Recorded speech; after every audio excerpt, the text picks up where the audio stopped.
अस्सलाम वालेकुम। उम्मीद करता हूँ कि आप लोग खैरियत से होंगे। अच्छा जी, हम स्टार्ट करते हैं अपना 10 फिज़िक्स 101 का लेक्चर नंबर 26, जो कि हमारे पास इलेक्ट्रिक पोटेंशियल एनर्जी है।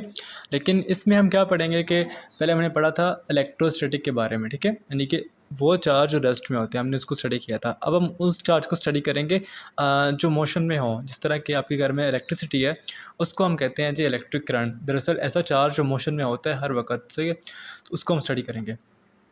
फर्स्ट आता है हमारे पास ये इलेक्ट्रिक करंट। इलेक्ट्रिक करंट क्या होता है? Electric current is the flow of electrical charge. Electrical charges के फ्लो को हम इलेक्ट्रिकल करंट कहते हैं, ठीक है। तो अब ये क्या होगा, अब देखो कि ये किसी वक्त में बह रहे हैं ना, आई मीन कि उनको जब मूव करेंगे, जब ये मतलब फ्लो करेंगे तो एक टाइम में उनको एक टाइम लगेगा। इसका फॉर्मूला क्या होता है हमारे पास? इसको इलेक्ट्रिक करंट को हम आई से रिप्रेजेंट करते हैं और इसका फॉर्मूला होता है हमारे पास Q/T, ठीक है। तो ये चेंज आ रही है इसलिए मैंने लिखा है dQ/dt, ठीक है। अब इसका यूनिट क्या होता है? इलेक्ट्रिक करंट का यूनिट होता है हमारे पास एम्पेयर। क्या होता है हमारे पास? एम्पेयर होता है। उसके अलावा अगर हम देखें फॉर्मूले से तो चार्ज का यूनिट क्या होता है? कूलम। और टाइम का क्या होता है? सेकंड। तो इसका यूनिट एक और भी हो सकता है कि coulomb per second. Coulomb per second भी हम एम्पेयर को कह सकते हैं, ठीक है। ये एमसीक्यू आ सकता है कि 1 एम्पेयर किसके इक्वल होता है? कूलम पर सेकंड के इक्वल होता है। इसी तरह हमने पहले पढ़ा था कि 1 वोल्ट होता है, वो होता है हमारे पास जूल पर कूलम के इक्वल होता है। ये चीज़ अपने माइंड में याद रखिएगा, ये अक्सर एमसीक्यूज आ जाते हैं और इसी में से एमसीक्यूज पूछ सकते हैं, ठीक है। ये था हमारे पास इलेक्ट्रिक करंट के बारे में कॉन्सेप्ट। अब हम बात करते हैं जी a cars battery supplies up to 50 amperes. ये जो कार बैटरी होती है कार की, वो उसके जो उसका जो करंट होता है वो 50 एम्पेयर्स का होता है। ये सिर्फ यही बात आपके हैंडआउट्स में लिखी गई थी, इसलिए सिर्फ मैंने इसी को मेंशन किया, किसी और को मैंने मेंशन नहीं किया। अब बात करते हैं हम लोग अपने कुछ इंपॉर्टेंट एमसीक्यूज़ की, ठीक है। तो 1 मिली एम्पेयर होता है हमारे पास 10⁻³ एम्पेयर, सही है। ये कुछ करंट को लिखने की वैल्यूज़ हैं, ये हमारे पास प्रीफिक्सेस हैं। पहले हमने पॉजिटिव में पढ़ी थी, वो मेगा, ठीक है, किलो, गीगा, टेरा वगैरह। अब हम पढ़ते हैं अपनी नेगेटिव में। मिली होता है हमारे पास 10⁻³ माइक्रो होता है हमारे पास 10⁻⁻6 और माइक्रो को हम इस साइन से शो करते हैं यू से, ठीक है। इसी तरह नैनो होता है हमारे पास -9 10⁻⁻9 और पिको होता है हमारे पास 10⁻12। क्लियर? ये चीज़ लाजमी रखिएगा, आ सकते हैं, आसान से एमसीक्यूज़ हैं। अब आता है जी हमारे पास एक मोस्ट इंपॉर्टेंट एमसीक्यूज़ है। The direction of current flow is the direction in which positive charge move. कहता है कि आपका जो करंट है वो उसी तरफ मूव करता है जिस तरफ पॉजिटिव चार्ज की मोशन होती है, ठीक है। यहाँ पॉजिटिव चार्ज जिस तरफ मूव करते हैं, इसको हम कन्वेंशनल करंट भी बोलते हैं। ये याद रखिएगा कि पॉजिटिव चार्ज की मोशन को हम लोग कन्वेंशन करंट भी बोलते हैं आमतौर के ऊपर, ठीक है। तो आपका जो चार्ज है वो किस तरफ होगा? करंट उसी तरफ होगा जिस तरफ पॉजिटिव चार्ज होंगे। अब हम बढ़ते हैं अपने सेकंड पॉइंट की तरफ। Current flows because something force it around a circuit, ठीक है। कहता है कि करंट फ्लो करता है, वो तभी फ्लो करता है ना जब उसको कोई धक्का देता है, तो या तो उसको कोई फोर्स के ज़रिए करवाता है। तो it's known as EMF, electromotive force. तो इस फोर्स को हम लोग इलेक्ट्रोमोटिव फोर्स कहते हैं। बेसिकली ये फोर्स नहीं होती, ये हमारे पास पोटेंशियल डिफरेंस होता है, ठीक है। याद रखिएगा ये फोर्स नहीं होती, बस नाम इसका कुछ इस तरह है क्योंकि करंट को मूव करने में या फ्लो करने में काम करता है, तो इसलिए हम इसको कहते हैं इलेक्ट्रोमोटिव फोर्स EMF, सही है। अब आता है जी actually it is not a force, ये फोर्स नहीं है, वही बात जो मैंने बताई आपको। इट इज़ अ डिफरेंस, ये डिफरेंस होता है in electrical potential between two parts of a circuit. Circuits के दो पार्ट्स के दरमियान ये पोटेंशियल डिफरेंस क्रिएट करता है, जिसकी वजह से हमारा करंट मूव करता है। Which cause current to flow in the resistor, जिसकी वजह से हमारा जो करंट है वो रजिस्टर में मूव करता है। यहाँ पे एक और बात लिखी गई है कि यूनिट ऑफ EMF इस वोल्ट। ये याद रखिएगा कि आपका जो यूनिट होता है EMF का वो वोल्ट ही होता है। ये बात आपके हैंडआउट्स में नहीं है, लेकिन ये बात आपको मैंने बताना चाहिए कि ये ऐसा होता है क्योंकि ये इसका यूनिट वही होता है जिसका जो पोटेंशियल डिफरेंस का होता है ना, उसका उसी का यूनिट होता है हमारे पास EMF का भी। अब बात करते हैं हम जी if large volt is the more current will flow. अब क्या कह रहा है कि जो का करंट होता है वो डायरेक्टली प्रोपोर्शनल होता है वोल्टेज के, यानी कि अगर हम वोल्टेज लार्ज देंगे तो हमारा करंट भी लार्ज ही होगा, ठीक है। उसके अलावा आता है हमारे पास आगे ओम्स लॉ। ओम्स लॉ क्या होता है हमारे पास? ओम I is equal to V/R। दरअसल हमारे पास इसी फॉर्मूले से हमने ओम्स लॉ अपना बनाया, ठीक है। इससे हमने कांस्टेंट को ख़त्म किया है, उसकी जगह हमारे पास R आ गया, जिसे हम कहते हैं रेजिस्टेंस। क्या कहते हैं? रेजिस्टेंस कहते हैं। रेजिस्टेंस क्या करती है? करंट को फ्लो करने में मतलब कि मज़ाहमत पैदा करती है, करंट की रिकावट होती है, उसको हम रेजिस्टेंस कहते हैं। तो ओम्स लॉ याद रखिएगा क्या होता है? I is equal to V/R। It's called ohm law. अगर हमने रेजिस्टेंस को फाइंड करना है तो आई हमारा इधर आ जाता है, ये हमारे पास रेजिस्टेंस आती है ठीक है। अब रेजिस्टेंस का यूनिट क्या होता है, इसका यूनिट होता है ओहम। क्या होता है हमारे पास, ओहम। और 1 ओहम को हम क्या पढ़ते हैं, वोल्ट पर एम्पेयर। अब ये कहाँ से आया, इस फॉर्मूले से आया। वी का यूनिट क्या होता है, वोल्ट, और आई का क्या होता है, एम्पेयर, आई मीन करंट ठीक है। तो रेजिस्टेंस का यूनिट वोल्ट पर एम्पेयर भी हो सकता है ओम की जगह, और ओम को हम इस साइन से इंडिकेट करते हैं जिसे हम ओमेगा कहते हैं। आगे बढ़ते हैं बच्चे। रेजिस्टेंस में डिपेंड अपॉन द करंट, कहता है कि ये भी करंट पे डिपेंड कर सकती है ठीक है। अगर हम रेजिस्टेंस बढ़ाएंगे तो ऑफकोर्स करंट हमारा कम हो जाएगा, अगर हम रेजिस्टेंस अपनी डिक्रीज़ करेंगे यानी कम करेंगे तो करंट हमारा बढ़ेगा ठीक है। कहता है ये भी हमारा अफेक्ट कर सकता है। एग्जाम्पल लेते हैं जी, when current passes through a resistor it gets hot. अब देखो मेरे पास एक रजिस्टर है ठीक है, जब उसमें से करंट बहेगा तो वो गर्म होगा, जब गर्म होगा तो उसकी रेजिस्टेंस इंक्रीज़ करेगी, जब रेजिस्टेंस इंक्रीज़ करेगी तो आपका जो करंट है वो कम उसमें मूव करेगा, कम फ्लो करेगा। इसकी कुछ लिमिटेशंस हैं आगे। वो चीज़ें जो ओहम लॉ को फॉलो करती हैं उनको हम कहते हैं ओहमिक डिवाइसेस, और वो चीज़ें जो ओहम लॉ को फॉलो नहीं करती हैं उनको हम कहते हैं नॉन ओहमिक ठीक है। अब वो होता है किस तरह ठीक है। ओहम लॉ कहता है कि जो हमारा एक ग्राफ है इसको ठीक है, ये ग्राफ आई और वी के दरमियान होता है, करंट और वोल्टेज के दरमियान। अगर ये ग्राफ स्ट्रेट हो, बिल्कुल स्ट्रेट हो, तो वो ओहम लॉ को ओबे करता है। अगर वो स्ट्रेट ना हो, आई मीन के थोड़ा आगे जाके इस तरफ हो जाए या फिर इस तरफ हो जाए, तो वो होता है हमारे पास नॉन ओहमिक होता है। अच्छा पढ़ते हैं। Only when the graph of current versus voltage is a straight line obey sorry does Ohm law hold. कहता है कि वो डिवाइसेस या फिर वो ग्राफ जो सिर्फ स्ट्रेट लाइन में होता है वोल्टेज और करंट के दरमियान, करंट और वोल्टेज के दरमियान, वो ओहम लॉ को ओबे करता है, होल्ड करता है, अदरवाइज़ कोई और उसको ओबे नहीं करता। अब आगे देखते हैं हम लोग कि charge is always conserve and therefore current is always conserve. कहता है कि चार्ज हमारा कंजर्व रहता है, इसलिए हमारा करंट जो वो भी क्या होता है, कंजर्व रहता है। This mean when a current split into two current the sum remain constant. कहता है कि अगर हम चार्ज को ना देखो, अगर एक ये चार्ज का हाथ है ठीक है, चार्ज मूव कर रहा है, अब हमने एक वायर हमने इस तरफ लगा दी है, एक वायर हमने इस तरफ लगा दी है, जब हम इन दोनों को सम करेंगे तो वो इंडिविजुअल के इक्वल होगा। अब हम बढ़ते हैं बच्चे कम्बिनेशन ऑफ रजिस्टर, ये मोस्ट इंपॉर्टेंट है, इसको लाजमी सुनिएगा ठीक है, ध्यान से ठीक है। हमारे पास दो कम्बिनेशन होते हैं, एक कैपेसिटर की तरह ना, कैपेसिटर में भी दो थे, एक था हमारे पास सीरीज़, एक था हमारे पास पैरेलल ठीक है। तो इसमें इसको पहले हम सीरीज़ पढ़ते हैं, किसका, रेजिस्टेंस का। जब हम रेजिस्टेंस को सीरीज़ में अटैच करते हैं, जोड़ते हैं, तो क्या होता है, the same current flow through both ठीक है। इन दोनों में से सेम करंट गुजरता है, लेकिन इन दोनों का जो वोल्टेज है वो डिफरेंट होता है।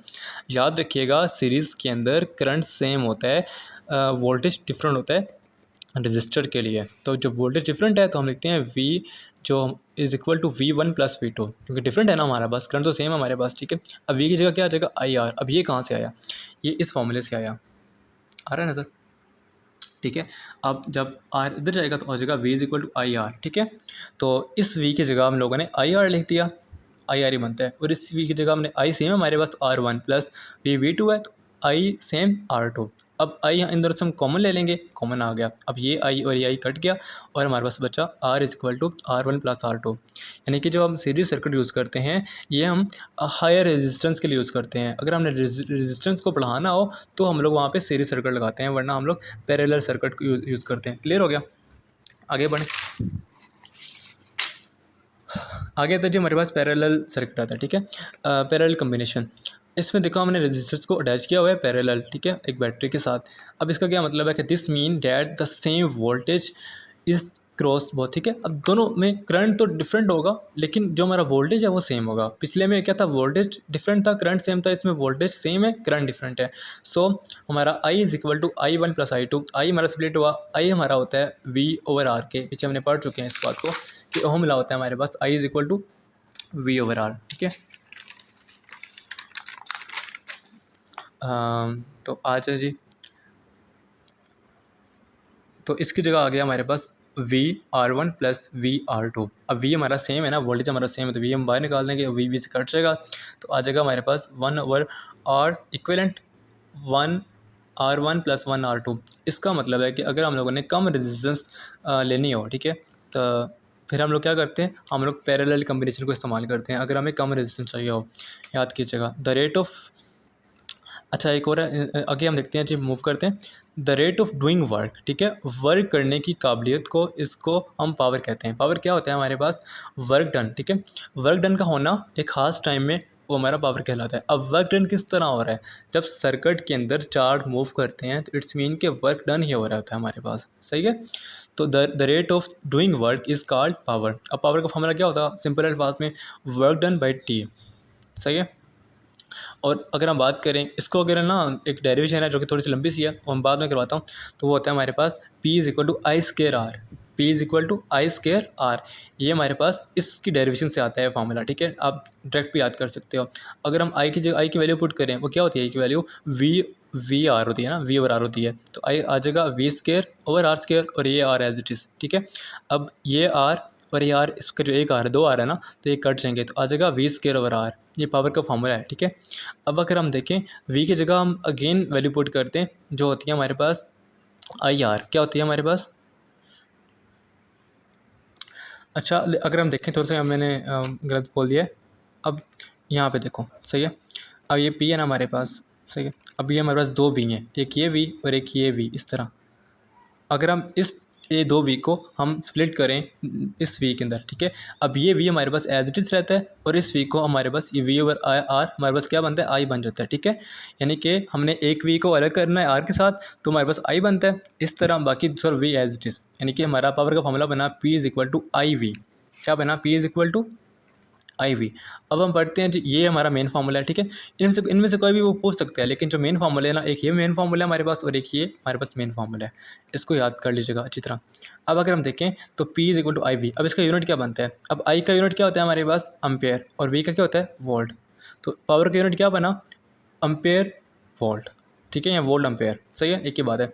अब अम्पेयर हमारा किसके इक्वल होता है? मैंने पीछे पढ़ा था, मैंने याद करो स्टार्टिंग में आपको पढ़ाया था, कूलम सेकेंड। तो और जॉल किसके इक्वल? 1 वोल्ट किसके इक्वल होता है? जॉल कूलम।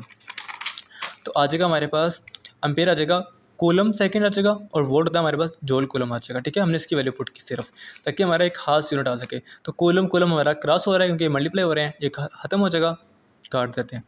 अब बचा हमारे पास जूल सेकंड। तो जूल सेकंड हमारे पास होता है 1 वाट।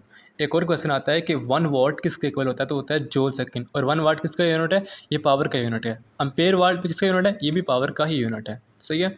तो इस तरह फिजिक्स में कुछ चीज़ें मिक्स होती हैं, लेकिन अगर आप उनको समझते हो, अंडरस्टैंड करते हो, तो आपको ये मुश्किल नहीं लगता। आगे जो हमारे पास इंपॉर्टेंट टॉपिक है किरचॉफ्स लॉ। ये क्या होता है? ये कहता है कि the sum of potential difference around any close loop in a circuit must be zero. कहता है कि जो हमारे पास एक सर्किट में, हमने एक सर्किट बनाया है, ठीक है, उसके अंदर हमने कैपेसिटर भी ऐड कर दिया। यहाँ मैं बनाता हूँ, ठीक है, मैंने कैपेसिटर लगा दिया, ठीक है, उसके अंदर हम लोगों ने एक रजिस्टर भी लगा दिया, सही है। अब हम क्या करते हैं कि हम बैटरी भी लगा देते हैं जी, और उसके अलावा हमने एक स्विच भी लगा दिया, और साथ में हम लोगों ने एक बल्ब भी लगा दिया। ये मैंने बल्ब लगा दिया, सही है।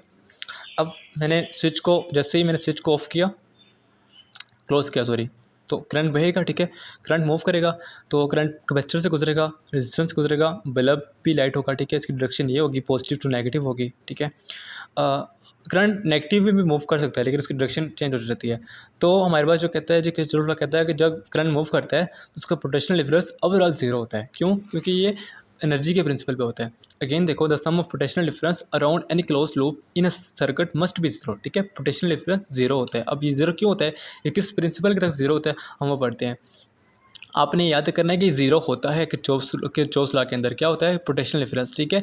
वो आता है कि ज़ीरो होता है कि नहीं होता, इस तरह के एमसीक्यूज आते हैं, तो वो ज़ीरो होता है। The principle is based on the conservation of energy, क्योंकि ये एनर्जी को कंजर्व कर रहा होता है। हमने पढ़ा है कि जो हमारी एनर्जी है वो क्रिएट नहीं होती, ना ख़त्म होती है, इसलिए ये एनर्जी को कंजर्व करके रखते हैं। आगे बढ़ते हैं बच्चे। The total energy gained per charge is equal to the total energy lost per charge in a closed loop. कहता है कि जितनी एनर्जी हमारे पास आती है उतनी एनर्जी हम वापस उसको रिलीज़ करते हैं, इसलिए जो हमारी एनर्जी है वो कंजर्व रहती है, कोई एक्स्ट्रा चेंज नहीं आती। Kirchhoff law circuit consist of a capacitor and a resistor. ये कैपेसिटर और एक रजिस्टर पे होता है, याद रखिएगा कि किस पे होता है, ये कैपेसिटर एंड रजिस्टर पे होता है। आगे आता है बच्चे हमारे पास लास्ट टॉपिक है ड्रिफ्ट वेलोसिटी। अब ये क्या होती है? Drift velocity is the average speed at which electrons move through a wire when an electric current flow. कहता है कि जब इलेक्ट्रिक करंट फ्लो करता है तो एक एवरेज स्पीड होती है जिसके दौरान इलेक्ट्रॉन मूव करते हैं उस वायर के अंदर। ठीक है, इसको ज़रा लास्ट में अंडरस्टैंड कीजिएगा कि एक एवरेज स्पीड होती है विच इलेक्ट्रॉन, जब इसमें इलेक्ट्रॉन मूव करते हैं, ठीक है, किसमें, वायर में। अब वायर की जगह कोई और भी कंडक्टर हो सकता है, pipe, rod, HDC. When an electric current flow, जब इलेक्ट्रिक करंट फ्लो होता है तो ड्रिफ्ट वेलोसिटी क्या होती है, एवरेज स्पीड होती है किसकी, इलेक्ट्रॉन की। अब ये होती है किसके इक्वल है, ये एमसीक्यू याद रखिएगा कि formula V is equal to, ये ड्रिफ्ट वेलोसिटी यहाँ पे डी डाल देता हूँ मैं ताकि आपको चलिए पता ड्रिफ्ट वेलोसिटी है। I is equal to N Q है। अब यहाँ पे I क्या है, I हमारे पास करंट है, N क्या है, the number of charge carrier है, ठीक है, पर यूनिट वॉल्यूम जो उसके अंदर है। अब Q क्या है, ये चार्ज है हमारे पास, और A क्या है, उस वायर या उस रॉड या उस कंडक्टर का क्या है, हमारे पास क्रॉस सेक्शन एरिया होता है। क्लियर हो गया। तो आज का लेक्चर आपका यहीं पे एंड होता है। इस लेक्चर को लाजमी पूरा देखिएगा, ठीक है, बार बार देखिएगा क्योंकि ये वेरी इंपॉर्टेंट है। इसमें से कोई ना 2-3 एमसीक्यूज आ जाते हैं। तो जज़ाकल्लाह। कुछ भी आपको कन्फ्यूजन हो, ठीक है, या कुछ समझ नहीं आ रही हो, मैं ज़रा तेज़ बोलता हूँ, उसके अलावा मेरी राइटिंग भी ज़रा गंदी है, तो उसके लिए माज़रत। लेकिन आपको कुछ भी समझ ना आए, आप मुझसे पूछ सकते हैं, कमेंट कर सकते हैं, मैं आपको आंसर दूँगा। जज़ाकल्लाह। अल्लाह हाफ़िज़। अपना ख्याल रखिएगा।